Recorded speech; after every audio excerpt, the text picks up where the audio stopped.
Assalamualaikum warahmatullahi wabarakatuh.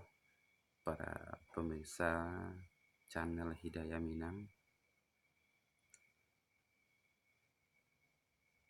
Pada kesempatan kali ini saya akan mencoba mengangkat tema tentang sistem kepemimpinan Minangkabau yang sangat demokrasi, di mana persoalan demokrasi menjadi topik yang sangat hangat untuk diperbincangkan saat ini.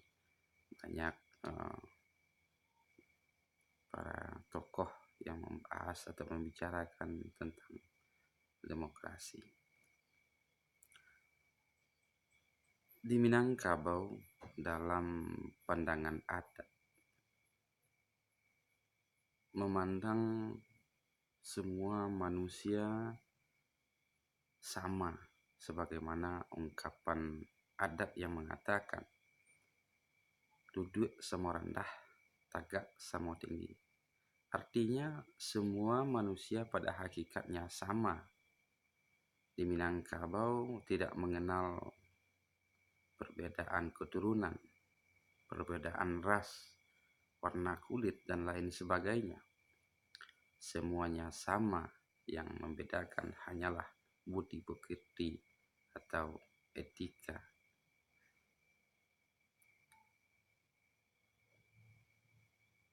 Semua manusia di Minangkabau memiliki hak dan kewajiban yang sama. Inilah yang menjadi landasan pokok sistem kepemimpinan di Minangkabau. Kesamaan hak. Dengan kesamaan hak, maka tersebut menjadi prinsip setiap warga masyarakat memiliki kesempatan untuk menyampaikan aspirasi dalam pemerintahan adat. Untuk menjaga kesamaan hak tersebut, maka dibutuhkan sistem kepemimpinan yang demokratis. Di Minangkabau, pemimpin terendah dalam masyarakat adat, yaitu kelompok terkecil yang berada dalam suatu kaum, dipimpin oleh seorang mama. Dalam mencari sebuah kebijakan, dilakukan dengan sistem musyawarah hingga menemukan kata mufakat atau sebuah kesepakatan untuk diberlakukan. Dalam kepemimpinan yang lebih tinggi, mama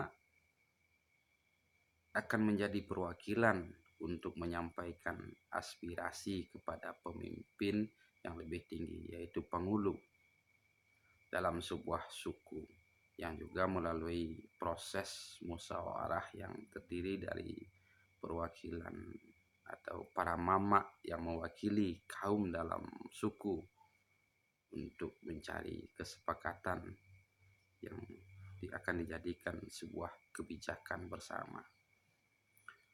Pemilihan pengulu sebagai pemimpin tertinggi dalam sebuah suku juga melalui proses musyawarah, sebagaimana ungkapan filsafat yang mengatakan badiri pengulu sepake kaum, badiri rajo sepake alam. Artinya untuk memilih seorang pengulu atau pemimpin adat dengan kesepakatan kaum, dan calon yang dipilih pun harus memenuhi syarat-syarat yang telah ditentukan adat. Selanjutnya, dalam sebuah daerah yang harus dipimpin, sebagaimana ungkapan filsafat di atas tadi, berdiri pengulu sebagai kaum, kemudian berdiri rajo sebagai alam, maka daerah harus dipimpin oleh seorang rajo atau pemimpin, harus berdiri dengan kesepakatan alam yang diwakili oleh seluruh masyarakat, kaum dan suku, atau yang diwakili oleh mama pengulu yang dipilih sesuai dengan kesepakatan. Di Minangkabau tidak dikenal pemimpin atau raja yang otoriter atau monarki atau kelompok yang oligarki, sebagaimana ungkapan adat yang mengatakan rajo alim rajo disambah, rajo zalim rajo disanggah. Dan hal itu berlaku hingga raja terbawah yang harus mengakui kesamaan hak, sebagaimana ungkapan filsafat yang mengatakan mamak disembah laye, kemanakan disembah batin. Artinya raja tertinggi di Minangkabau adalah kesepakatan yang sesuai dengan kebenaran, sebagaimana yang mengatur sistem kepemimpinan Minangkabau yang diungkapkan dalam ungkapan filsafat kemanakan barajo ke mama, mama barajo ke pangulu, pangulu barajo ke mufakat, mufakat barajo kanan bana, bana badiri sendirinya. Dalam ungkapan filsafat tersebut, rajo atau pemimpin tertinggi di Minangkabau adalah kebenaran yang berdiri sendirinya, dan setiap keputusan dihasilkan dari kesepakatan musyawarah yang sesuai dengan konsep-konsep kebenaran. Dalam lembaga tinggi adat Minangkabau, sebagaimana yang dijelaskan dalam filsafat yang mengatakan urang tuo sebuah hukum, pangulu seundang-undang, malim sakita, manti saraso, dubalang samalu. Artinya setiap lembaga tinggi kepemimpinan adat merupakan sebuah sistem yang tertata rapi, kebijaksanaan dengan wawasan yang luas, yang mendahulukan kepentingan bersama, dan sebagai lembaga hukum yang independen. Sebagaimana ungkapan filsafat yang mengatakan tibo di mato indak babiciangkan, tibo di parui indak bakampihkan, tibo di dado indak dibusuangkan.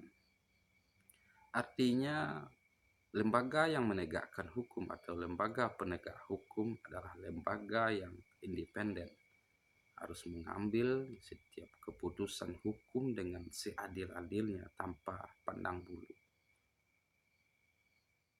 Selanjutnya, pengulu seundang-undang, artinya sebuah pemerintahan yang bekerja sesuai dengan undang-undang atau aturan adat yang telah disepakati.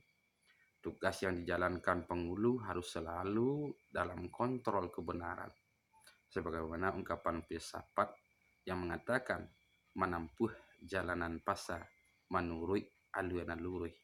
Artinya pemimpin harus menjalankan tugas sesuai dengan tanggung jawab yang telah diatur dalam undang-undang adat. Kemudian malin bertugas sebagai penasehat adat, sebagaimana malin yang selalu berpedoman kepada kitab. Dalam ungkapan filsafat yang mengatakan kato pangulu kato menyelasai, kato malin kato hakikat, kato dubalang kato manti kato pehubuang, kato dubalang kato mandare. Ini adalah lembaga pemerintahan adat Minangkabau yang biasa dikenal dengan istilah urang nan ampe jini.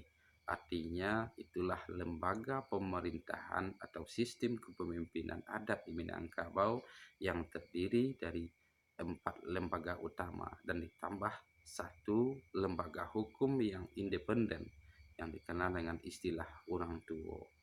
Dari ungkapan tersebut sangat jelas tugas dan tanggung jawab dari setiap lembaga kepemimpinan atau lembaga pemerintahan adat yang ada.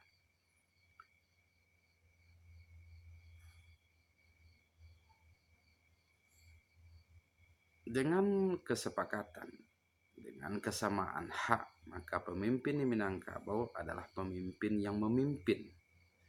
Sebagaimana ungkapan filsafat yang menjelaskan, pemimpin Minangkabau didahulukan selangkah, ditinggikan seranting. Artinya seorang pemimpin yang hanya didulukan selangkah dan ditinggikan seranting.